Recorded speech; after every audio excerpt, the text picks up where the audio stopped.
So today, let's talk about recent exam in July. I know it just last week, actually, just last Tuesday and Wednesday. And I think that participants' memory or the exam candidates' memory are still very fresh. Therefore, we can have a very quick review on the question and how you can answer this question and how you can improve in the future. Unfortunately, we don't have very precise information about L4M8. So if you know better, if you know better about L4M8, let us know by typing in the chat. Otherwise, our knowledge of L4M1 is quite complete, and we know that there are a few areas that they focus on. Now, let's see what kind of questions came in L4M1 and L4M8 exam this July. With L4M1, there are 4 questions. The first question, I think, is pretty new.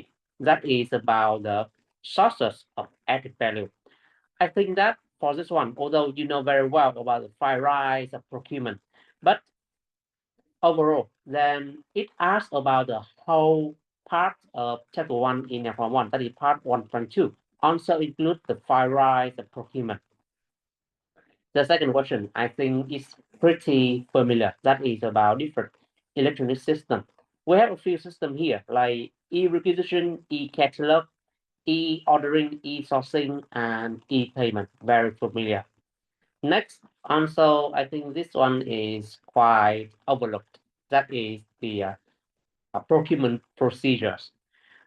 Normally, I know that many previous questions asked about procurement policies, but this is the first time I see them asking procurement procedures. And therefore, we need to distinguish between policies and procedures and how to, and what could be potential procedures and how they may add value to the organization. And the final question here is about third sector. It is quite a trend in recent exams. They ask solely about third sector and rarely about any other sector, public or private. With third sector, then again, they ask about driving factors and they have a scenario here. For L4M8, so far, we know that question number 1 is about the benefits of written policies, processes, and procedures. This time, they forego the Cips procurement cycle and approach in a new question that is about written process, procedures. This one overlap pretty much with part or chapter 3 of L4M1. Second question, we have the criteria within the pre-qualification questionnaire. This is also new, but I don't think it should be difficult because we know very well about a few models like Carter's 10C. And using Carter 10C may help you to identify the criteria and explain them in details. Question number 3, about how like assess measurement elements or how like cost elements.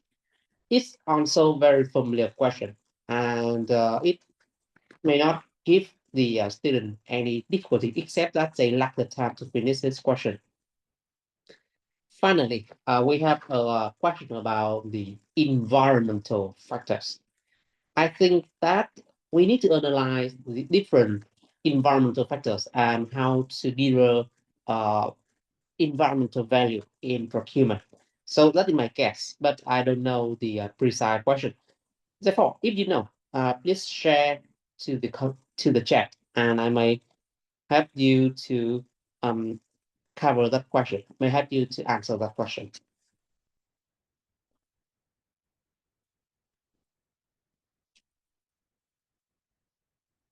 Now, let's look at each question in details. With the first part of L4M1, we have a question about different sources of added value. So if you look at the syllabus and the table content of L4M1, you can see that the first part of chapter 1.1 is about different definitions like procurement, supply chain management, purchasing, and so on. With the second part of chapter 1, we have 1.2. It has the title of sources of added value. Therefore, anything under that part would be the sources. So the file rise also count here.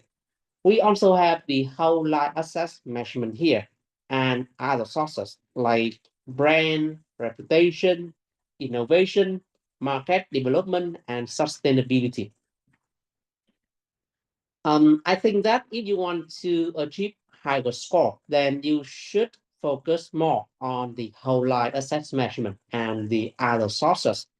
Since we are talking about the added value, so we need to understand what is added value and what are sources of added value.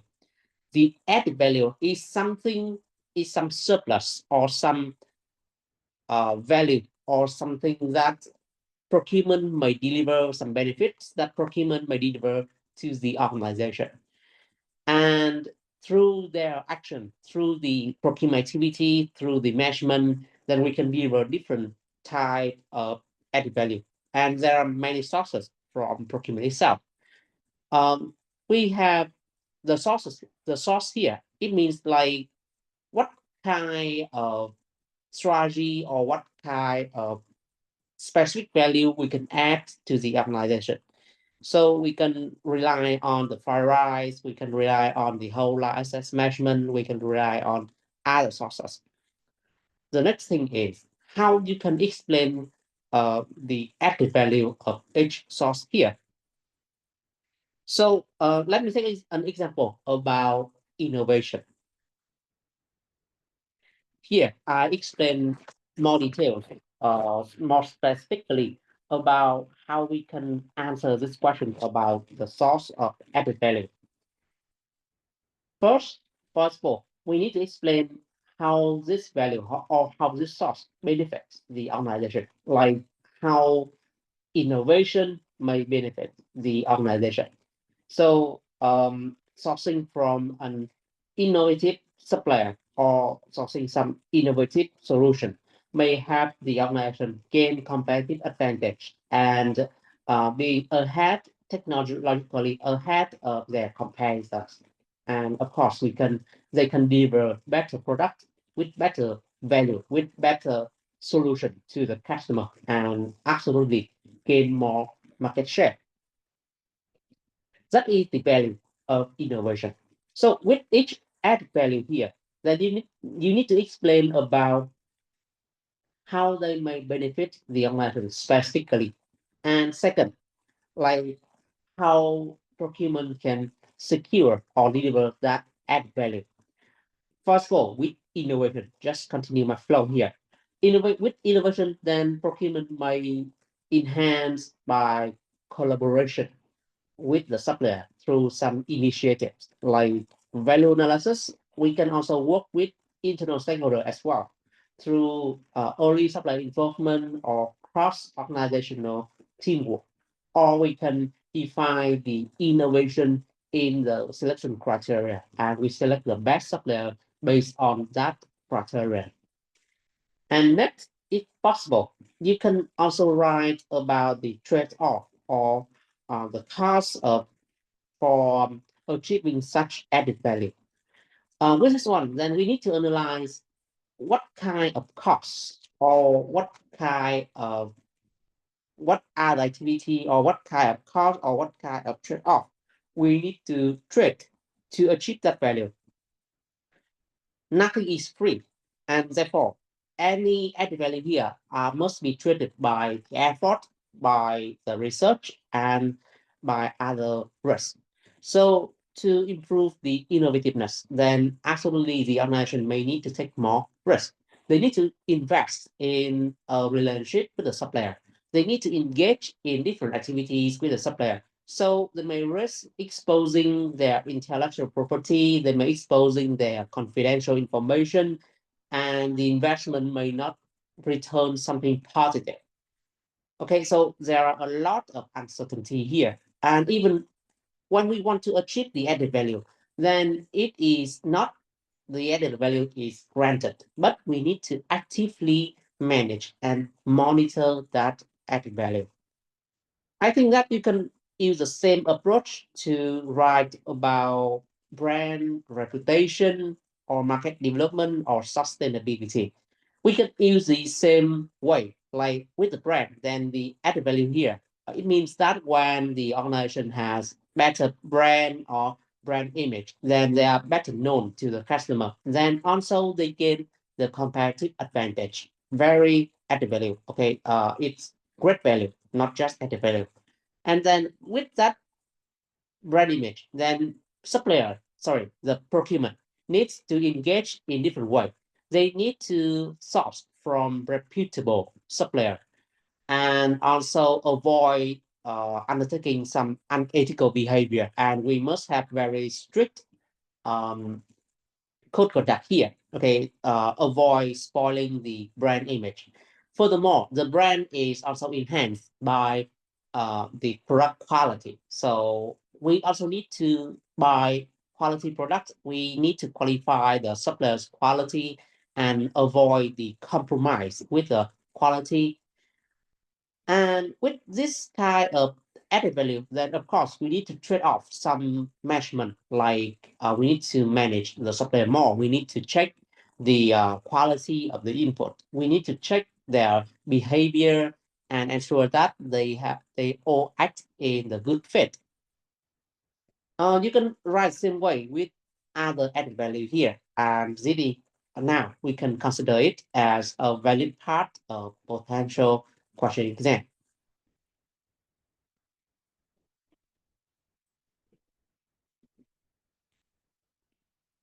Now, let me see.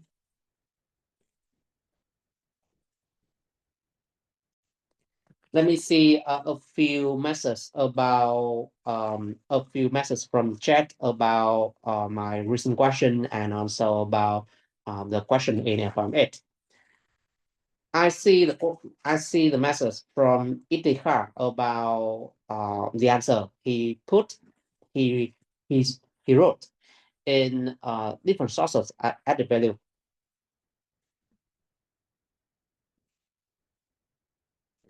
I think that with these five, then it doesn't address the question correctly. Sorry. Value analysis and value engineering are activities, and they are not considered as the source of added value. Differentiation, no, that is a comparative strategy. Cost advantage, also a comparative strategy. Total quality measurement, a technique, and specification, no, that is a document. So unfortunately, I don't think you wrote this question well.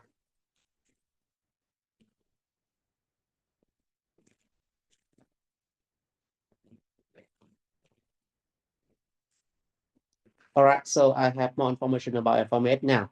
I know that the first question was about structured procurement, include the written policy, procedures, and processes.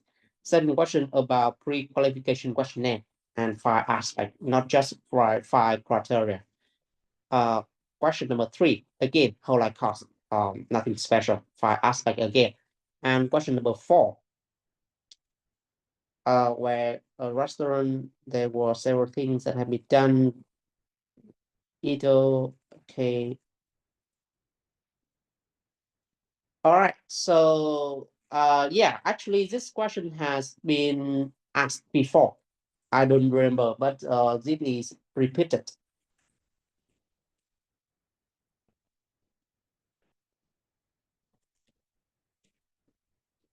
Okay, how can they improve or reduce environmental impact? Actually, this one is already asked, and therefore, I think that there are a lot of ways we can improve here.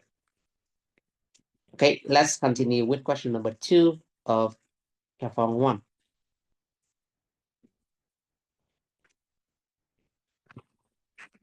This question number two is quite familiar and totally expected from L4M1 exam. They simply ask about simply ask you to explain 5 electronic systems with the procurement. So we have 5 systems like e-requisition, e-catalog, e-sourcing, e-ordering, and e-payment. The explanation is not difficult. You just need to describe their function and how they have procurement. And if you want to achieve better score, you must write about your workplace example. Lacking the example here only if you write the description about the system but you lack the example, then you may risk receiving about only half of the points for this question. Like it has 25 points, but you don't write any example, then you only achieve 12. So you need to prepare for the example. They're not difficult and totally at your work. I think that you already experienced some of the system. So we have e-requisition to the essence. Then it is a communication system to come for the end user to communicate with the buyer, with the procurement. And from that, they can write their requirements. They can describe their requirements. The requirement here could be new or could be something existing. So they can describe their problem, describe what could be the deadline for the delivery and send it to the procurement. Of course, some requisition system must be approved by the department head, and then it will be sent to procurement. Procurement department need to review this and check whether the requisition already appear in any contract or they need to source from a new supplier, and then they can source accordingly. So e-requisition speed up the process for requisitioning, and it may help us to have more precise and timely communication. It also reduces the paperwork and allow the procurement to check and see the requirements from their computer by just looking at the requisition from the end user.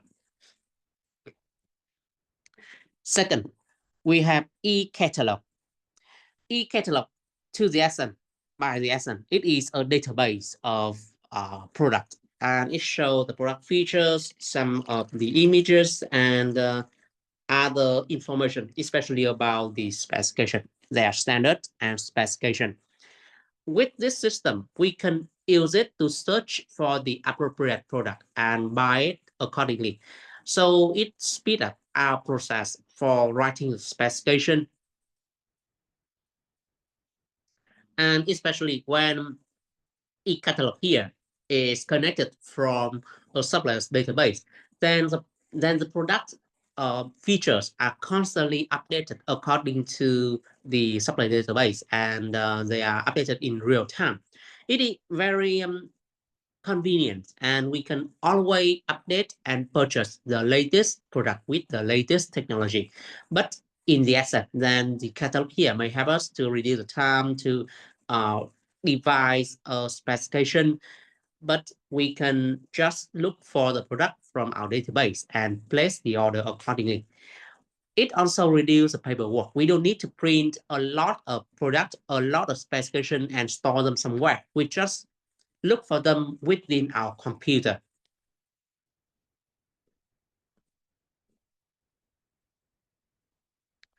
Next, we have e-sourcing. E-sourcing has multiple functions. First, it is a database of suppliers, especially the approved supplier. Second, it is also a system for sourcing or tendering and quotation. We can ask the supplier to submit the bid or tenders there, and then can check their validity on the platform, and then compare the price and other criteria from this system directly. Some e-sourcing system also facilitate the reverse auction, so we can organize a reverse auction on the system. It may help us to compare across different quotations and tenders and help us to select the best supplier. Furthermore, from the e-sourcing system, can look for the suppliers information like their past performance, their location, their main type product or service, and their status, like whether they have been approved by procurement or not, or whether they have been apprised by procurement or not.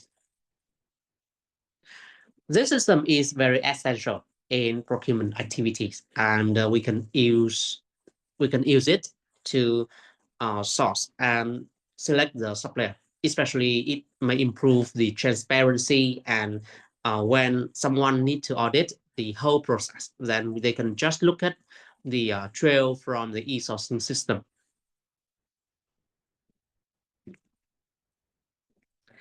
With e-ordering, then this one, just like e-regulation, it is a communication, but between the supplier and the buyer. Actually, then we are placing the purchase order through an electronic system. But e-ordering doesn't mean that you need to create a PDF file, a purchase order, and send it to the supplier. Here, actually, it uses this system. This system utilizes the electronic data interchange, or EDI. And when we create a purchase order on our system, and then we click send, then the supplier may immediately receive the request from their system. And when they approve, then that information may appear in their plan, in their production plan or delivery plan. That is e-ordering. In fact, some advanced ERP system like SAP or Oracle, they all include some mechanism or integration for e-ordering. And the e-ordering here should be automated and only wait for the approval from the user. So it's not like create a PDF file and then download it and then send it through email. But we are talking about the e-ordering system for direct placing order to the supplier, and they may receive that and process that order right from their ERP system. Finally, we have the e-payment. I think this one is pretty straightforward. We can process payment from our computer rather than going to the bank and go through a few process like we need to sign the check or something like that. We also don't need to manage the cash. So with e-payment, then we can process payment online. We can send um, um, an order to the bank through the system, and then they can process that payment, and the supplier may receive the payment almost immediately. This can help improve the relationship and trust between the supplier and the buyer.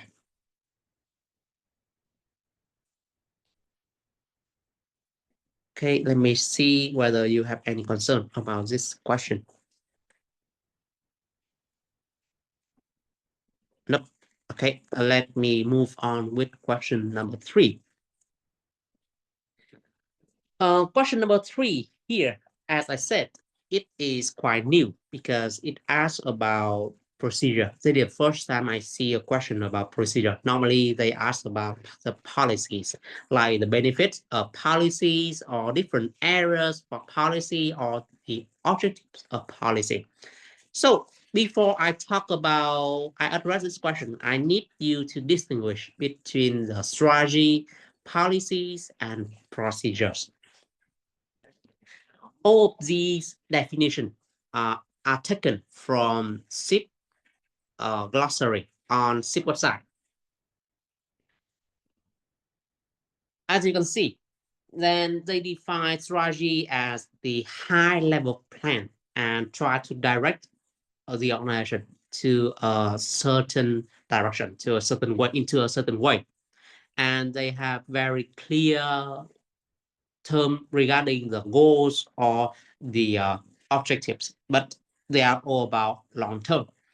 Second, with policy, they are the principles for action adopted by an organization. They set out the principles, they set out the standard for action, like we should not commit unethical behavior, or what kind of software we need to engage with and how sorry, not how, but what, only what, not how.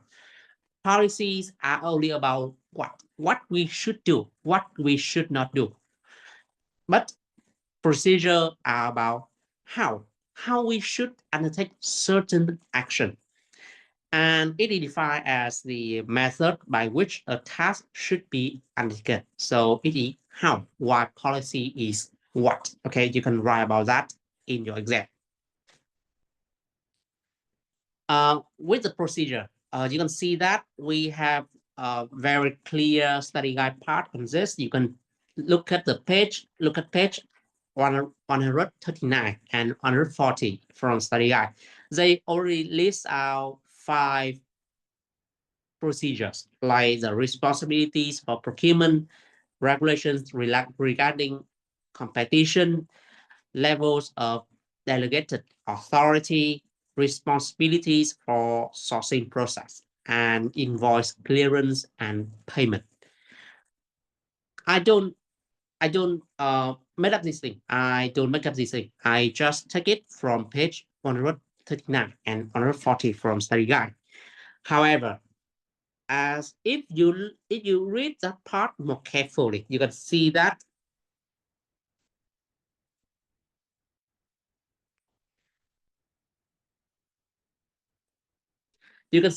they write something like procurement and supply procedures encompass various aspects, and as outlined in table 3.6. These are not an exhaustive list. It means that we have more procedure than this, and we can totally write about other procedures. And remember that procedures are there to implement the policy. So for each policy, we have a separate procedure, like about conflict interest. We have the policy for conflict interest. Then we have a procedure for conflict of interest. We have a policy for sustainability. We have the policy for corporate social responsibility. Then absolutely, we have the procurement procedure for such policy. So if you check the definition here, it is simply a method by which a task should be undertaken. And we are talking about procurement procedure. So any procurement activity could be a procedure. And instead of just looking at the book, if you search for the information from Cips website, and especially go to the knowledge and insight part, search for the keyword procedure, then you can find a few very helpful documents here. Here, I'm taking the information from the website, and this is the intelligent hub, okay, about policies and procedures, part 2. Okay, so I will click on this, and you will see that they list almost like the whole procurement cycle. It just something consists of several procedures.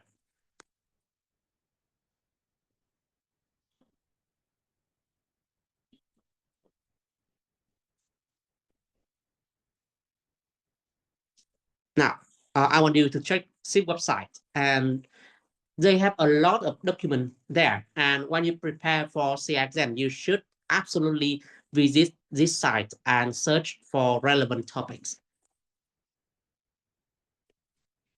Sorry, sometimes the website could be slow. Okay, I will try again.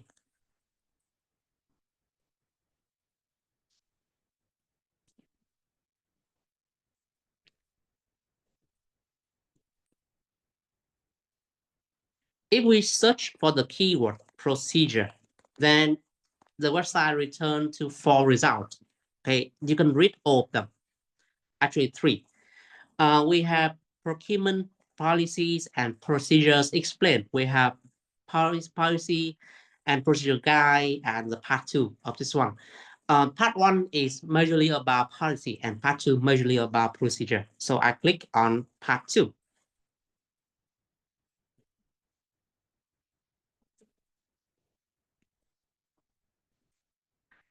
As you can see,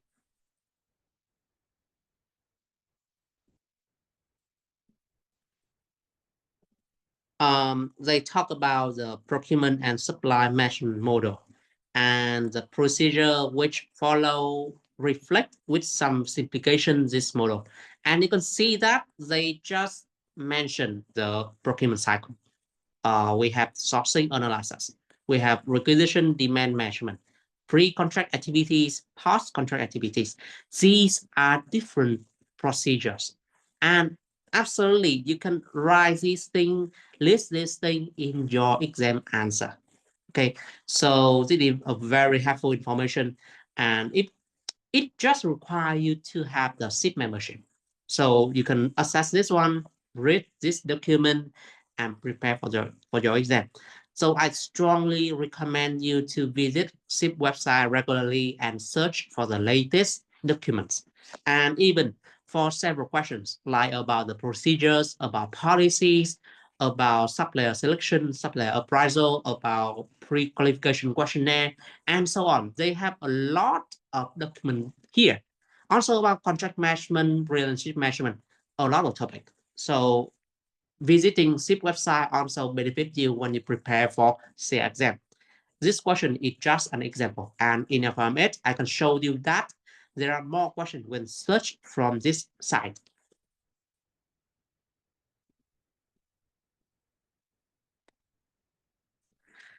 All right, so here, this slide, I also not make up anything. I just copy and paste the information from Cips website. And you can see that beyond the procedures as in the study guide list, then we have the procedure on the website.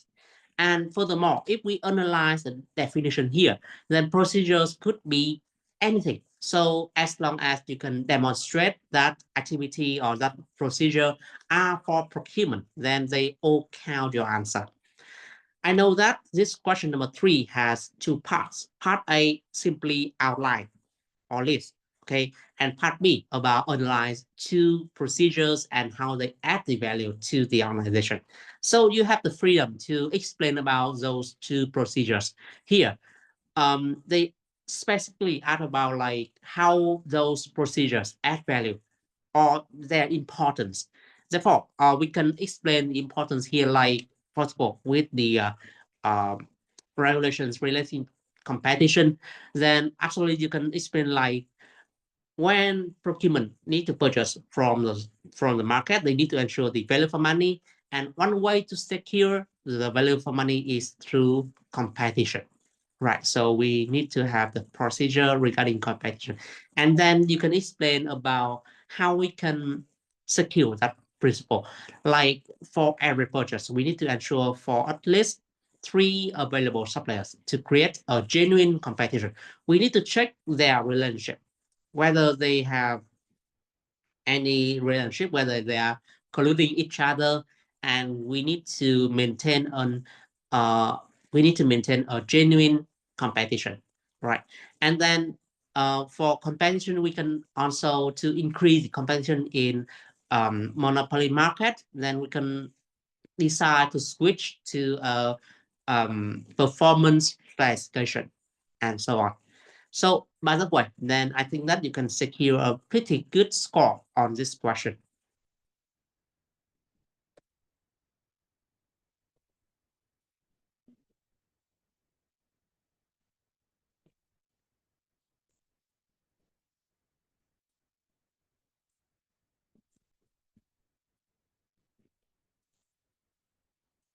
Now, let me see a few comments from the participants.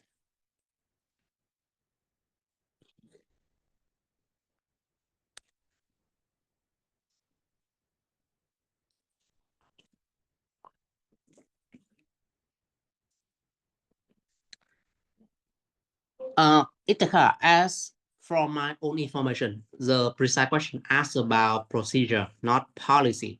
So if you wrote about policy, then you are off topic, not addressing the right thing.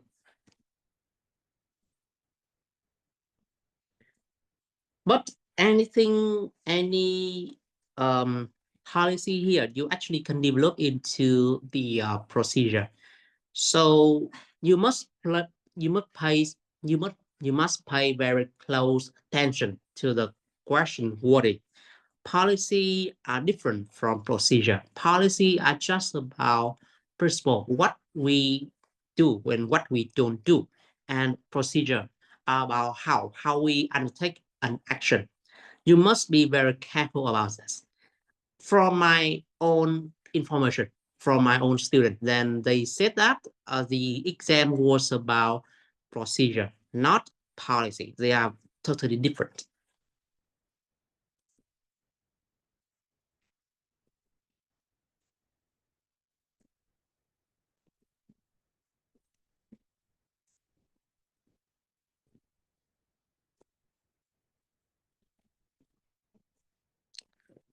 All right, now let's move on. Question number 4. I think that inability to understand the question is one of the problems that students face. So before the exam, absolutely you need to visit Cips websites and visit the glossary. You need to define and distinguish between different notions. Also look at the study guide for potential question exam. In the exam, you need to read the question carefully and understand what the question was about.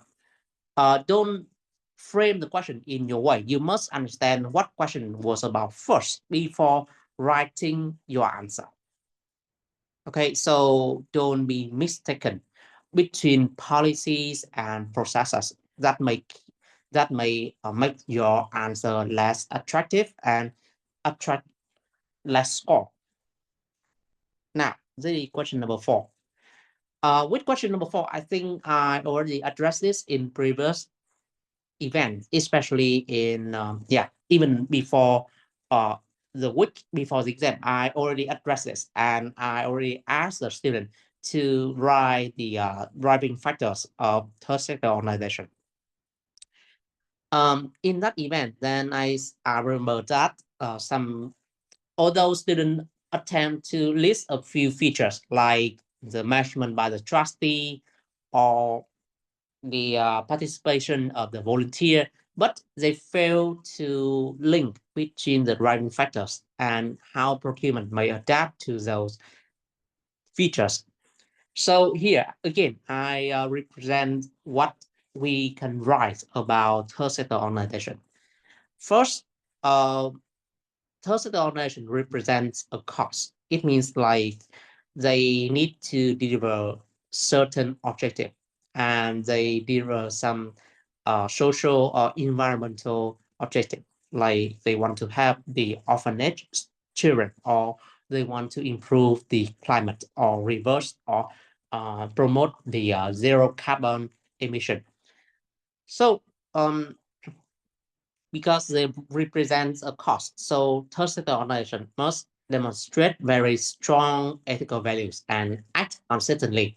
They must purchase from suppliers that also share the same value. If they promote something but act in reverse, but act opposite to it, then they can be considered as hypocritical, and therefore they may not attract a lot of donation anymore, or they may lose their reputation and so on. Second, third sector organization rely very much on donation, and they must have very clear policies and guidance about how these donations can be used and and their operational impact. It means like sometimes when we have a big donor, then they may demand the third sector organization to do something for them. So third sector organization must have a clear statement about how they use donation, and they are not the tool for any donor. They just receive the donation.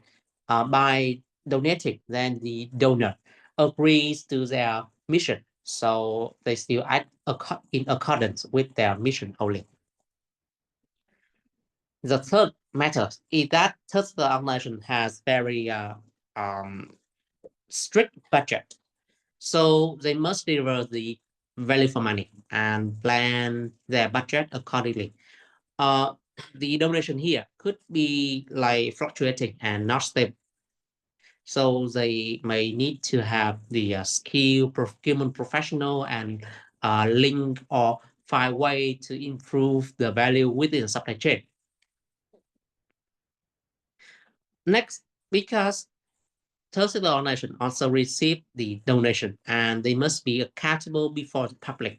So procurement must be transparent, enable the audit trail and public accountability.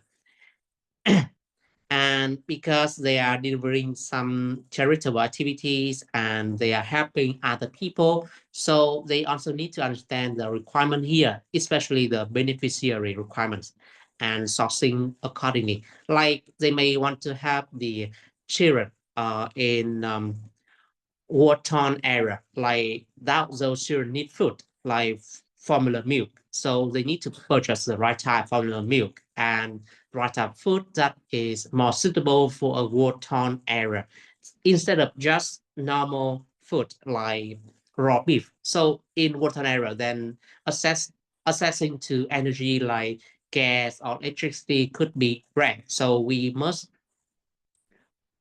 deliver them the meal ready ration instead of just raw ingredient for cooking.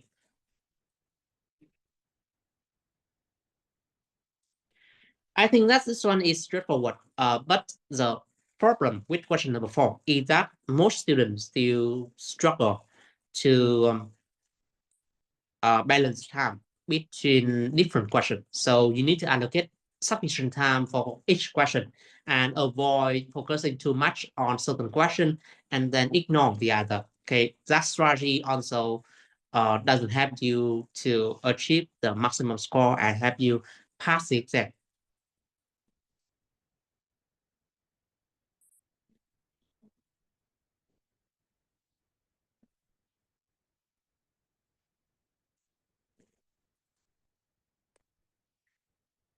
Now, let's switch to L4M8 question. I think for L4M8, the question here tend to be easier. And also you can search for a lot of information from Cips study guide and also from Cips website.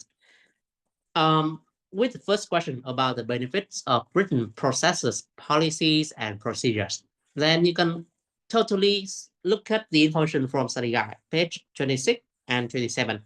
So they list like about 7 benefits, like protect the organization from being exposed to certain risks, like coercion or bribery. They promote the ethical behavior, they promote compliance, they promote the contingency plan, and we don't be like um, passive or reactive to any risk. They enhance the efficiency, assist training new staff, or support the audit and improving transparency. Okay, so very clear. This one, as many students recall, it was about structured procurement process. So structured procurement process, also the same thing. We have written processes, policies, and procedure. ZA. You can totally look at this part from study guide. And as I can see from hostile methods, I think that you are addressing the wrong method.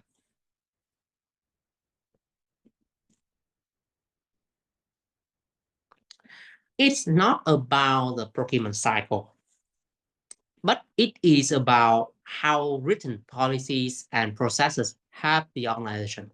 So not the benefit of each stage of the cycle, but about these benefits from the study guide. You can look at the study guide, page 26 and 77. You can see that. Or you can search from SIP knowledge and insight.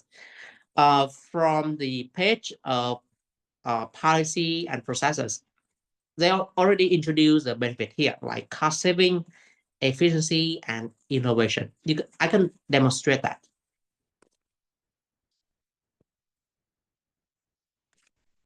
Okay, I click on the first result. Here, you can see that they are talking about procurement policies and procedures.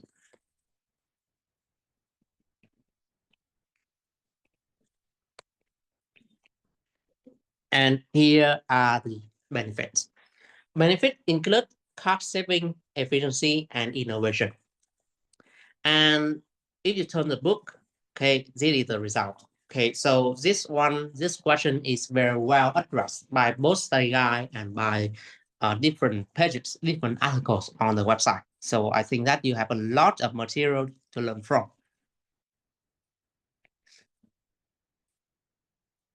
Second question, we have the different aspect of pre-qualification questionnaire. So if the question was about the criteria, I would 100% recommend you to recall the catalyst 10C and list them as different criteria we need to assess on. But from the messages I received from the chat, I know that it was about 5 aspects of pre-qualification questionnaire. For this one, I think that you can also turn to Cips website, and I think there will be a very interesting article on this. Okay, but you need to use different words like supplier appraisal. Okay, let me do that. Appraise supplier. Okay.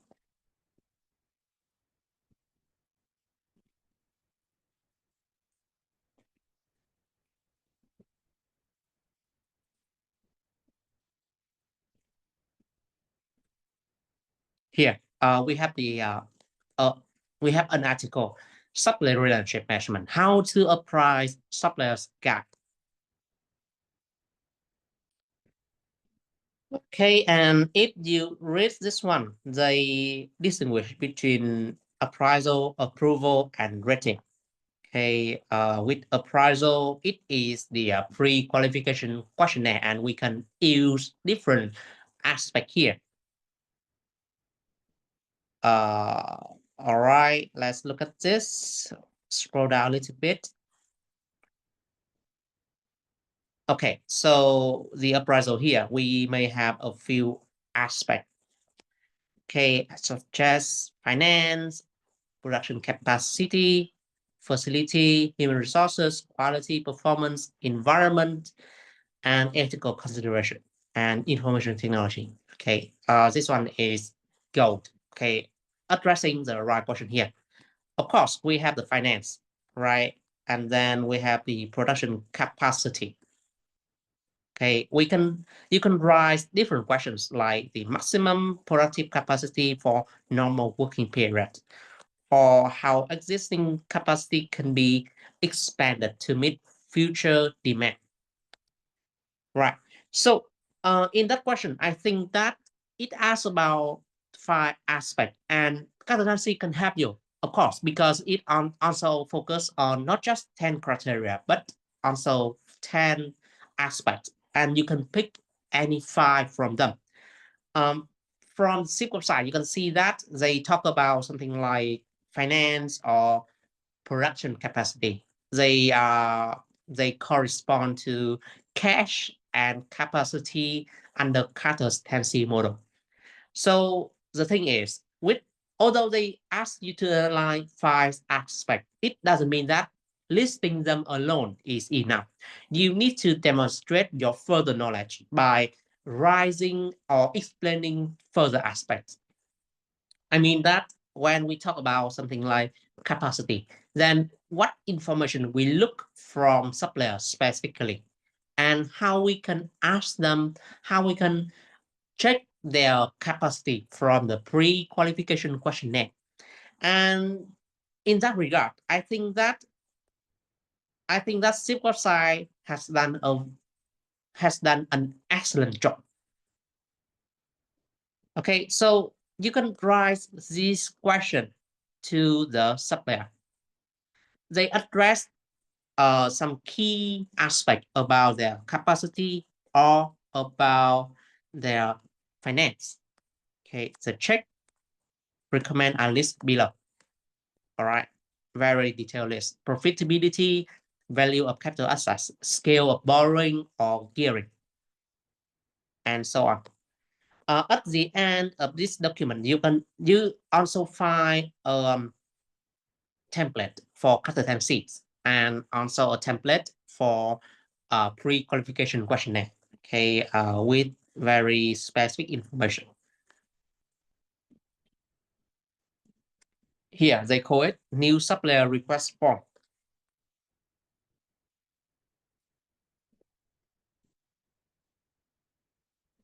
Okay, and they also have the form or template for pre-qualification questionnaire. They call it supplier approval form. All right. So if you search for this document, I think that it would be very convenient and have you prepare other question future exam. All right. And in study guide, they may not have this such detailed information, but in from the website, I think that it is even better than the study guide in some case. So you need to not just reading the book, but also write further question and look for further material.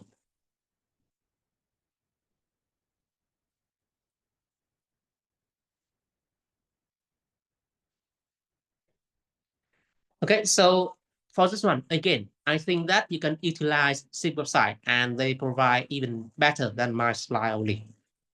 Here, I just listing the consistency and just a basic description. But from the website, you can search for that article and look at the specific question you can write to the supplier and how we can deliver the most detailed aspect of pre-qualification questionnaire. For question number 3 about the whole life costs, we have a few costs here. Also about different aspects. And again, Cips website provide very helpful information. If you search for this keyword whole life cost, then it return to I just copy the information and paste here. Also from Cips website, whole life cost. So hot side, I think that you're correct. Here, we can mention about 5 aspects like pre-acquisition cost, acquisition cost, operating cost, maintenance cost, and analyze cost. And you can also see the example here for each area or each aspect. Then we can list a few costs like for pre-acquisition, we have the investigation cost and the designing cost, the budget allocation, the cost of tendering, tender evaluation, and negotiating the contract. With the acquisition cost, we have the purchase price, delivery, taxes, insurance, and so on. With operating cost, then we have the labor, materials, the consumable, and energy or transaction, or the supplier management cost. For maintenance, we have the tooling, spare parts, and also the servicing cost. We also have a separate cost for downtime. That is the lost profit, extra cost for overtime, or cost associated with the breakdown equipment, cost of downtime, and so on. And with urban life, we can have the disposal, resale, or ongoing liability, especially like we need to repay the debt from the bank, decommissioning, disposal, and so on. So when you look for this information from the study guide, I think that it provides a pretty detailed description about whole life cost and the 5 aspect here, like what Hotline described in the chat is correct.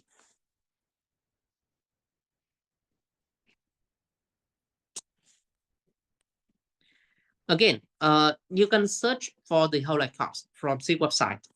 Just go to the search here and type down whole life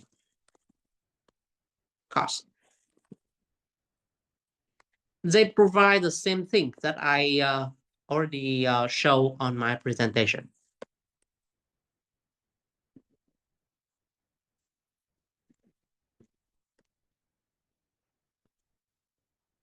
Here they have the word whole life costing.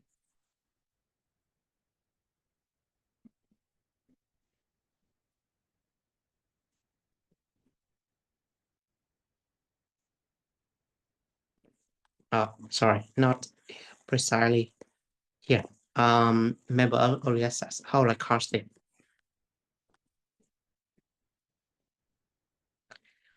All right, as you can see, this article, Whole Life Costing Guide, provide pretty detailed information about the whole life cost and different aspects of whole life costing. So we can rely not just in the study guide, but we can rely on Cips site on pretty helpful. And if you search for relevant keywords, then we can take more information and you can prepare better for your exam.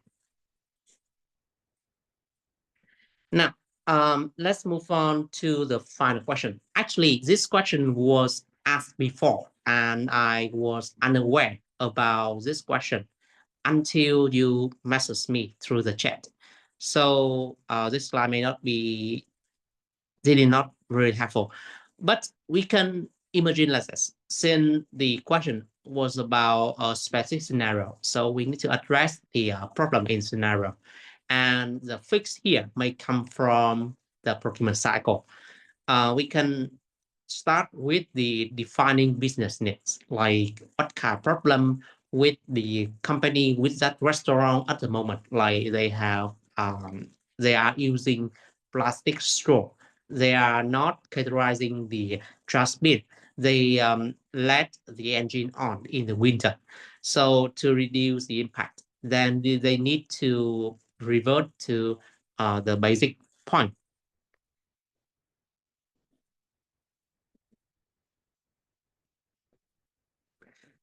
First of all, with the straw, then we can define the needs. Like we need to have biodegradable straw, not just plastic straw. With the engine, then we can put out or define some criteria for the supplier and some KPI for supplier to conform with. So the solution here comes from different aspects of procurement cycle. From defining needs, we can define the standards. We can define standards for we can define standard for the product, like the plastic straw, like the wrapping, like the packaging material of the product. We can define the criteria for supplier selection, like they must be able to deliver the more environmental friendly solution, like they must use the electric vehicle to transportation, or they must use biodegradable packaging and avoid uh, processing or emitting the carbon emission. Okay, reduce their carbon emission. We can set out the criteria for supply selection like that, or we can ask them to have some accreditation in environmental program like ISO 19,000, sorry, 14,000 and okay, fair trade and other certification for environment and so on. In contract management, we need to follow their practice and correct their wrongdoing by using KPI, by using the audit, by contract management framework, by regular meeting, and by setting up the target for them. So with this question, actually, I think that the answer are very well suggested from the question, but you only need to organize them in a better way and deliver the answer that attract the best score. I don't think this question would be challenging to many students, and you can write about a lot of solution here as long as they match with the environmental factors.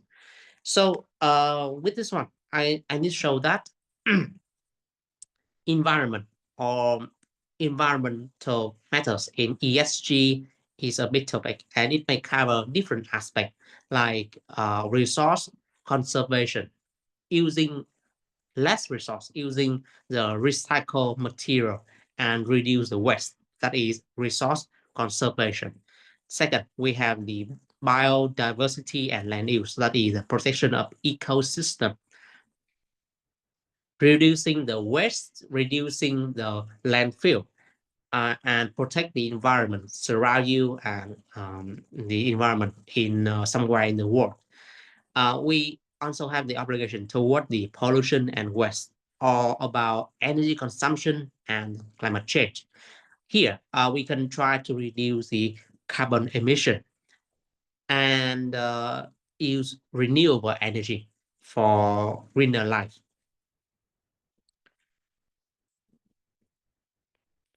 So I think that just like many students reported when they finish the exam, they think the exam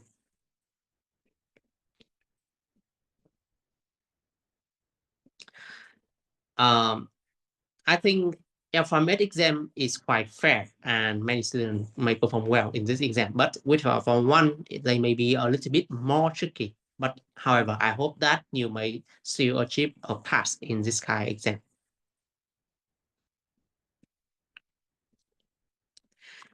Outside, you should not read the study guide with just like very superficial text like that. Consistency can be used in pre-qualification questionnaire, and you can also use other criteria as you see fit. So it is not wrong to just use consistency and don't just rely on the study guide like that. You also need to expand your own knowledge by reading more books and more articles from the website. Okay, so don't limit yourself to the study guide. The study guide may maybe provide some very basic information. You may also expand your knowledge by reading other materials. Okay, and as long as you can demonstrate the knowledge in the exam, then all of your effort will be counted.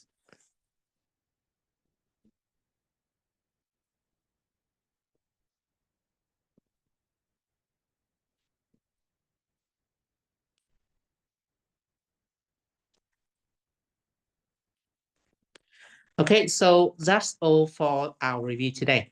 And thank you very much for your participation. You can contact us on WhatsApp or email and our website. And tomorrow, if you want to hear about level 5 CI exam, then we are happy to serve you. Tomorrow, I will talk about how to answer CI exam, how to answer level 5 CI exam. And I think that it will be a lot more difficult than level 4. So thank you very much for your participation and see you in other event. We may continue to review in September exam and November exam. Okay, thank you and goodbye.